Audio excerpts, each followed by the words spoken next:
Hi, this is Patrick Verdonck, and I'm the founder of Ryland. I'm joined here today with my good friend Ben Baker from Greenbacker.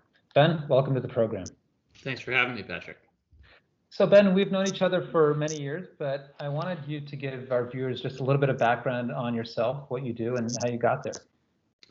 Sure. Yeah, it's been a long journey. At Greenbacker, I manage our private equity and development capital strategy. So, we have a flagship fund that invests in infrastructure assets, solar farms, wind farms, and the like. I run a fund that provides more flexible and early stage capital, typically to the companies who create opportunities like that. I got here again after a fairly circuitous road, and I think like a lot of us, I've found myself squarely in renewables by starting squarely not in renewables. And so where you and I met, was at the time where I was doing M&A and project finance for power plants. And so my first many deals were CCGTs and even coal plants. And then slowly there was the wind farm thrown in. And then slowly you started talking about solar, but not really doing it. And back then, obviously, alternative energy was a completely different group from power and utilities, whereas today, I'm sure, it's always one and the same. And as I was getting kind of on in banking, and doing those conventional projects, you obviously see what's coming down the pipes, and I wanted to see what was really at the kind of cutting edge. And so I think about 11 years ago now, I joined Safari Energy when it was in its very early stages. There were fewer than 10 employees at that time, and it was kind of the Wild West of solar. And so it was cash grant times. And so basically every roofing and construction company in New Jersey was suddenly a solar company. And it was an interesting time, to be alive. And so I was in solar, and I witnessed that. And I had always kind of planned to go back to business school. So I went to school, and I was like, okay, what I just saw in solar, that's not for me. Like I'm gonna graduate, and I'm gonna go back into kind of the real world of oil and gas and conventional fuel infrastructure. So I left business school. I went to GE in their energy investing business, EFS, as many of us did from business school. And I was like, put me in the midstream group, keep me away from renewables. And so then I was in the midstream group, and oil prices crashed, from like 110 to 40. And I was like, okay, this is a sign, clearly. And so from GE, I went and I worked at Hudson Clean Energy, where again, completely focused on clean tech and renewables. So kind of the original portfolio of Hudson had invested into the first clean tech boom, 2008 through 2012. So we had a lot of interesting stuff to work on from that portfolio, and then we were deploying a separate account in solar infrastructure. And so I was spending most of my time, making investments, kind of in partnership with developers and kind of late stage development assets. Yeah. And after we deployed that fund, and after a number of years, I started realizing that I understood the transactional side of things, but had no idea what I was talking about on the development side. How do you actually choose a site and turn a field into a solar farm that's generating electricity? And I figured I had to do that if I wanted to be an investor. And so I went and worked for a company called Delaware River Solar, which is again where you and I had plenty of opportunity to work together while I was there. And we were developing greenfield assets all over New York State, pretty much as far west, as you can go, and as far north as Canada. Yeah. And that kind of gave me the insight, both kind of how do you actually, how do you select sites? How do you deal with utilities, permitting agencies, local contractors, taxing authorities, financing, and really how do you go from a field to an operating farm? And then it also gave me a lot of insight into what forms of capital are available and needed, by developers, because it's not a very deep bench of folks who are investing into developers and kind of development stage assets. And so that was a really formative experience for me. And I've known the head of infrastructure investing at Greenbacker for many years. And so fortuitously, just as we were getting DRS really onto stable footing, kind of with just a full strategy and a really well-built balance sheet, we started having a conversation about the fact that kind of my skill set both as an investor and a developer would be really valuable at Greenbacker as they look to form a new strategy. And so, everything worked out, and the rest is history. That's great. Well, it's really interesting, right? You mentioned in your description of how the industry has changed from just traditional power to renewables, and in many ways that's a big shift. But the business model really hasn't changed that much, in the sense that it's just a relatively big central asset that produces electrons, and those get sold.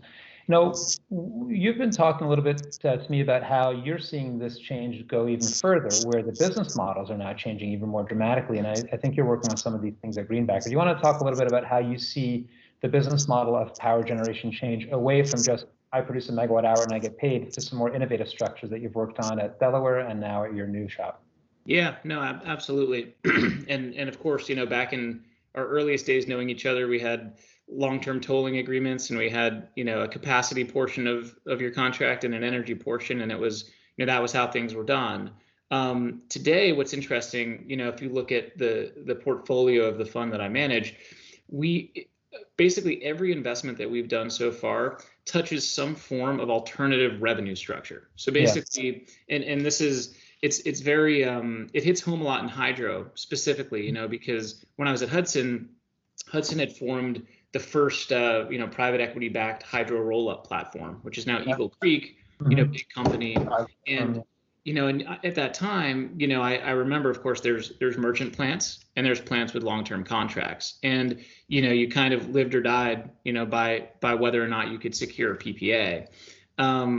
Today we back two different hydro platforms, and both of them have hydro assets that qualify for something in the middle, and so they're able to qualify for some of these remote net metering, group net metering constructs in Maine and in New Hampshire and in New York that you're seeing. And so instead of being really all or nothing on the merchant or PPA, we find ourselves doing something interesting, matching our utility generation or utility scale generation with residential or commercial load, that you obviously have to connect the two pieces, and that's the intricacy. And so it's more complex, but there's a lot more value there to be had on the top line.